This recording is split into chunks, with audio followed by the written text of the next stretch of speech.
Assalamu alaikum. This is Saidur Rahman, a teacher of Jamiatul Hanafiya Model Madrasa.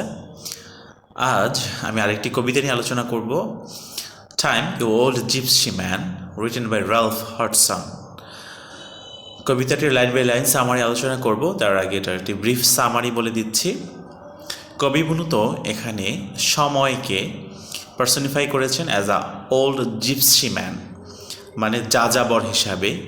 যাযাবর হচ্ছেন সেই ব্যক্তিরা যারা কোথাও স্থায়ীভাবে দীর্ঘক্ষণ থাকে না, খুব দ্রুত স্থান পরিবর্তন করে এক স্থান থেকে আরেক স্থানে চলে যায়। ওকে, এখানে কবি বলেছেন time you old gypsy man. Here the poet personifies time as a restless gypsy who never stays in one place. কবি এখানে একজন বিরতিহীন যাযাবরের সাথে টাইমকে তুলনা করেছেন, সময়কে। who never stays in one place, যে একই স্থানে দীর্ঘক্ষণ থাকে না। The speaker desperately tries to persuade time to stop even for a single day. কবি মূলত এখানে স্পিকার যিনি, উনি একদম মরিয়া হয়ে গিয়েছেন বা খুবই আগ্রহের সাথে চাচ্ছেন সময়কে বোঝাতে যে সবাই তুমি অল্প একদিনের জন্য হলো আমার এই জায়গায় থেমে যাও, আমার কাছে থেকে যাও, আমার অতিথি হও, আমি তোমাকে অনেক কিছু দিব, তোমাকে অনেক গিফট দিব। তো অনেক কিছু দেওয়ার কথা কবি এখানে বলেছেন, কিন্তু তাও সময় থাকছে না, সময় তার নিজের গতিতেই চলে যাচ্ছে। তো এটা হচ্ছে কবিতার মেইন টপিক। তো আমরা লাইন বাই লাইন সামারিতে চলে যাচ্ছি। প্রতিটি লাইনের নিচে এটার ইংরেজি এক্সপ্লানেশন দেওয়া আছে, আমি সেই অনুযায়ী তোমাদের বুঝিয়ে দেওয়ার চেষ্টা করব, আশা করি তোমরা বুঝতে পারবে। Okay, let's enter it. প্রথম লাইন, time you old gypsy man. কবি সময়কে সরাসরি সম্বোধন করে বলছেন, টাইম, হে সময়, ইউ ওল্ড জিপসি ম্যান, তুমি একজন বৃদ্ধ যাযাবর মানুষ, বা তুমি একজন বৃদ্ধ যাযাবর। হেয়ার টাইম ইজ অ্যাড্রেসড, সময়কে এখানে অ্যাড্রেস করা হয়েছে, ডাক দেয়া হয়েছে অ্যাজ আ ওল্ড জিপসি, একজন বৃদ্ধ যাযাবর হিসাবে। Suggesting constant wandering and restlessness. এবং এই যে জিপসি ম্যান, এই কথাটা দ্বারা মূলত সময়ের এই গুণটাকে বোঝাচ্ছে যে সময় হচ্ছে কনস্ট্যান্ট ওয়ান্ডারিং, মানে সে খুব দ্রুতই ঘুরে বেড়ায় অ্যান্ড কোনো বিশ্রাম নেয় না সে। রেস্টলেসনেস, সময়ের রেস্টলেসনেস যে কোয়ালিটি, সেটাকে মিন করা হচ্ছে এখানে। কবি দ্বিতীয় লাইনে বলছেন, উইল ইউ নট স্টে, তুমি কি থাকবে না। কবি এখানে সময়কে বলছে তুমি থেকে যাও, তুমি কি থাকবে না আমার এখানে। পুট আপ ইউর ক্যারাভ্যান, এখানে ক্যারাভ্যান বলতে বোঝানো হয়েছে একটা জার্নিকে, যে জার্নি স্টপ করে ক্যাম্প তৈরি করার কথা বলছে।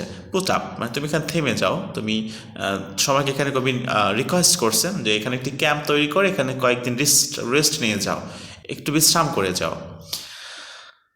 জাস্ট ফর ওয়ান ডে, শুধুমাত্র একদিনের জন্য তুমি থেকে যাও, বেশি দিন থাকতে হবে না, তুমি আমার গেস্ট হও জাস্ট একদিনের জন্য। এরপরে পঞ্চম লাইনে কবি বলছেন, all things I will give you, will you be my guest, আমি তোমাকে সব দিব, আমার কাছে যা যা আছে। Here the speaker is promising to offer the time everything that he can do, মানে সে যা যা করতে পারে সব কিছুই সে সময়কে দিবে। তাও কবি বলছে তুমি তাও থেকে যাও, will you be my guest, তুমি কি আমার অতিথি হবে। Here the writer, the poet or the speaker invests time to stay as a honored guest, সম্মানিত অতিথি হিসেবে কবি সময়কে অনুরোধ করছে যে তুমি থেকে যাও। Bells for your jennet of silver the best, কবি এখানে কিছু বিষয় অফার করছেন, অফার বলতে গিফট তিনি এখানে দিতে চাচ্ছেন সময়কে। বেলস ফর ইউর জেনেট, জেনেট হচ্ছে এখানে টাইমস ডাঙ্কি, মানে টাইম যেই চ্যারিয়ট বা যেই বাহনে করে ঘুরে বেড়াচ্ছে, এখানে কবির ইমাজিনেশনে তিনি টাইমস চ্যারিয়টকে ডাঙ্ক হিসাবে তুলে ধরেছেন, বা এটা মিথোলজিক্যাল কোনো অ্যাসপেক্ট হতে পারে। তো কবি বলছেন যে তোমার যে ডাঙ্কি আছে এটার জন্য আমি একটা বেল দিব, ওর গলায় একটা বেল তৈরি করে দিব, অফ সিলভার দ্য বেস্ট, মানে সবচেয়ে সুন্দর সিলভারের তৈরি, রূপার তৈরি একটা বেল আমি তৈরি করে দিব।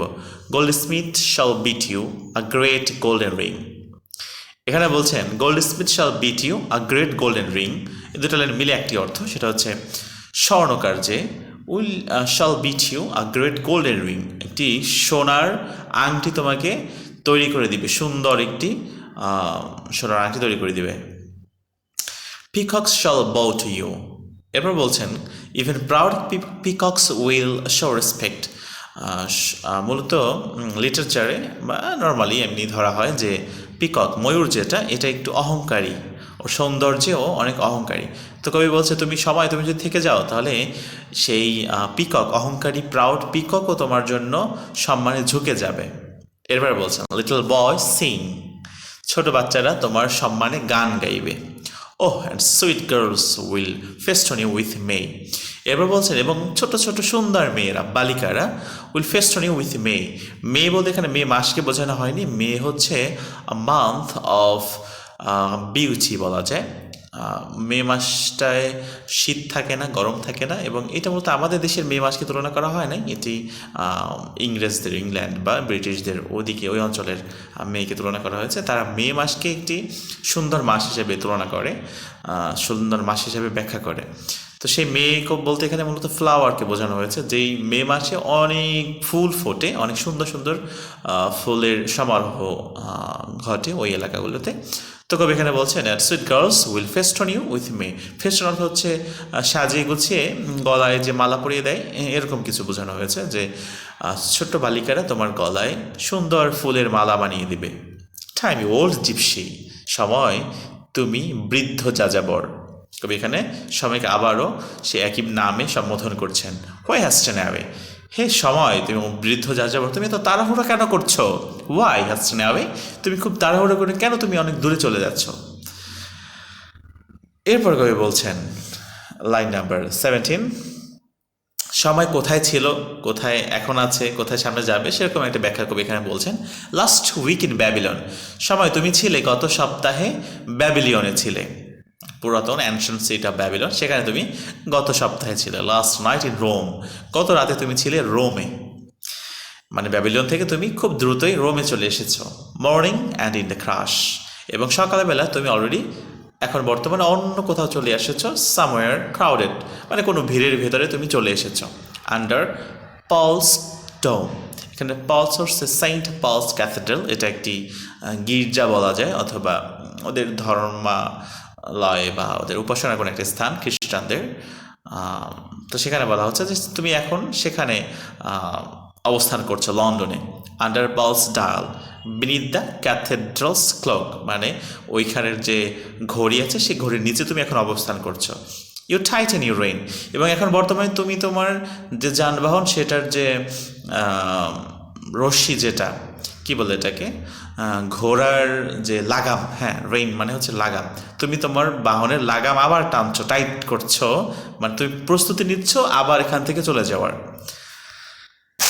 Line number 22-23, you tighten your rein, তুমি তোমার লাগাম আবার খিঁচতেছ, আবার টাইট করছো, আবার চলে যাবে এখান থেকে। Only a moment and of অনস again, মানে তুমি মাত্র 1 সেকেন্ডের জন্যই দাঁড়াও, এবং অ্যান্ড অফ অনস অ্যাগেন, তুমি আবার 1 সেকেন্ড পরে আবার চলে যাও, মানে তুমি কখনোই 1 সেকেন্ডের বেশি অপেক্ষা করো না।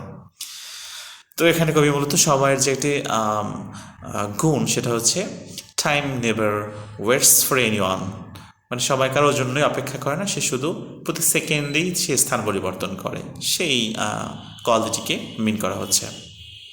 Line number 25, off to some city, বলছে সময় তুমি নতুন কোনো স্থানের জন্য আবার যাত্রা শুরু করো।